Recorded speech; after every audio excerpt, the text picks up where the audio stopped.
भारत का राज्य राजस्थान वीरों की धरती है। यहाँ अनेक राजपूत योद्धा हुए हैं जिन्होंने अपने प्राणों की परवाह न करते हुए अनेक युद्ध लड़े, जिनकी वीरता के किस्से आज भी सुनाए जाते हैं।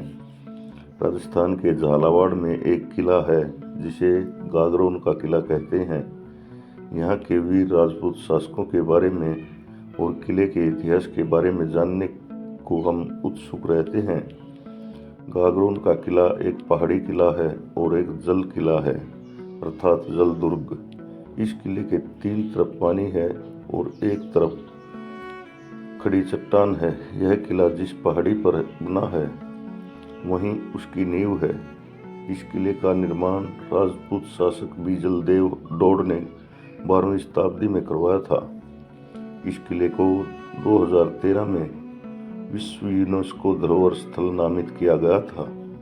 इस किले पर 300 वर्षों तक खींची शासकों का राज रहा था। कहा जाता है इस किले का अंतिम खींची शासक अचलदास था।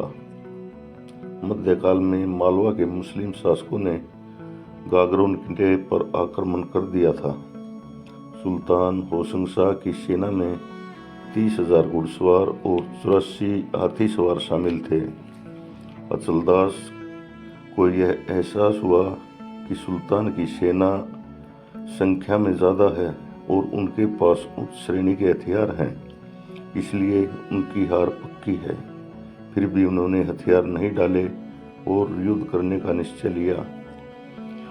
इस भयंकर युद्ध में जब वे तब तक लड़ते रहे जब तक वीरगति को प्राप्त न हो गए हों। राजपूत परंपरा के अनुसार दुश्मन के हाथ न लग जाएं, इसलिए राजपूत रानियों ने जोहर कर लिया। बताया जाता है इस किले ने 14 लड़ाइयाँ देखी और 2 बार जोहर हुआ। इस किले की लड़ाइयों के सारे किस्से तो हम कह नहीं सकते, लेकिन इस किले में कुछ खास जगहें हैं, जैसे गणेश पोल, नक्कर खाना, भैरवी पोल, किशन पोल, दीवाने आम, दीवाने खास, जनाना महल, मधुसूदन मंदिर, रंग महल आदि। यह उत्तर भारत का एकमात्र किला है जो 3 तरफ से जल से घिरा है। यह आहू नदी और काली सिंध नदी के संगम पर बना है। इसके 2 मुख्य प्रवेश द्वार हैं, एक नदी की ओर जाता है, दूसरा पहाड़ी की ओर जाता है। यहाँ हजारों की संख्या में पर्यटक आते हैं। यह इतिहासकारों के घूमने के लिए अच्छी जगह है। धन्यवाद।